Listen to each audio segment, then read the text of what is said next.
Indian film lovers చాలా eager గా wait చేసిన Pushpa 2 the rule movie audience ముందుకు వచ్చేసింది. ఈ cinema Bunny and Sukumar career లో నెవర్ బిఫోర్ మాస్ మూవీ అని చెప్పాలి. అండ్ ఈ సినిమా చూసిన వారికి ఈ సినిమా కోసం బన్నీ నెవర్ బిఫోర్ ఎఫర్ట్ పెట్టాడనే ఫీలింగ్ కలుగుద్ది. ఆ రేంజ్ లో చూపించాడు బన్నీ తన పర్ఫార్మెన్స్. బన్నీ కనిపించిన ప్రతి చోట కూడా యాక్టింగ్ పరంగా అస్సలు తగ్గలేదనే ఫీలింగ్ మనకు కలిగిస్తాడు.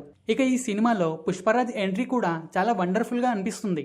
ఇక ఇందులో ఫైట్ సీక్వెన్సెస్ కూడా వేరే లెవెల్ మాస్ యాంగిల్ లో ఉన్నాయి. ఇక swimming pool fight sequence, Fahadh Faasil and Bunny మధ్య జరిగే ఈ సీన్ ఆడియన్స్ కి గూస్ బంప్స్ తెప్పిస్తాయి. అండ్ సినిమాలో శిఖావత్ సింగ్ క్యారెక్టర్ కు హై ఎలివేషన్ ఇచ్చిన సీన్ కూడా ఇదే.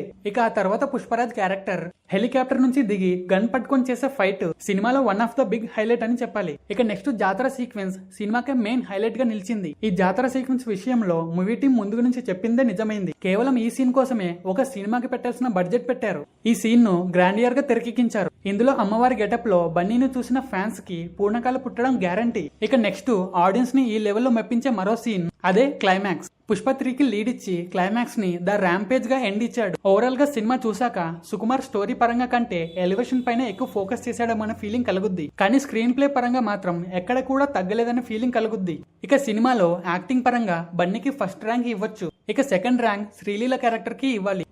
శ్రీవల్లి క్యారెక్టర్ కు ఇవ్వాలి. ఈ సినిమాలో బన్నీ అండ్ రష్మిక మధ్య కెమిస్ట్రీ చాలా బాగా వర్కౌట్ అయింది. వీళ్ళిద్దరి మధ్య వచ్చే ప్రతి సీన్ కూడా చాలా అమేజింగ్ గా అనిపిస్తుంది. అండ్ చూసేకి సాంగ్ ముందు వచ్చే సీన్ అయితే వేరే లెవెల్ అమేజింగ్ గా అనిపిస్తుంది. ఇక సాంగ్స్ పరంగా కూడా చూసేకి సాంగే సినిమాకు హైలైట్ గా అనిపిస్తుంది. ఇక ఐటెం సాంగ్ మాత్రం ఊ అంటావా మాదిరి ఆడియన్స్ ని మెప్పించలేకపోయింది. ఇక బ్యాక్గ్రౌండ్ స్కోర్ విషయంలో కూడా డిఎస్పీ ఆడియన్స్ ని సాటిస్ఫై చేశాడు. కానీ ఇందులో ఏ సీన్ కి ఏ మ్యూజిక్ డైరెక్టర్ ఇచ్చాడనే విషయం గుర్తుపట్టడం కష్టం. మొత్తంగా 3 ఏళ్ల తర్వాత బన్నీ ఫ్యాన్స్ కి పెద్ద పార్టీనే ఇచ్చాడు. ఇక ఈ సినిమా రిలీజ్ కి ముందే ఎన్నో రికార్డ్స్ ను బ్రేక్ చేసింది. ఇక వన్ డే కలెక్షన్ లో RRR ని, లాంగ్ రన్ కలెక్షన్ లో బాహుబలి 2 ని బ్రేక్ చేస్తుందో లేదో చూడాలి. సో ఫ్రెండ్స్, మరి మీ అంచనా ప్రకారం పుష్ప 2 ఈ రికార్డ్స్ ని బ్రేక్ చేయగలదా లేదా కామెంట్ లో చెప్పండి. అండ్ వీడియో నచ్చితే డెఫినెట్ గా లైక్ చేసి ఛానల్ ని సబ్స్క్రైబ్ చేయండి.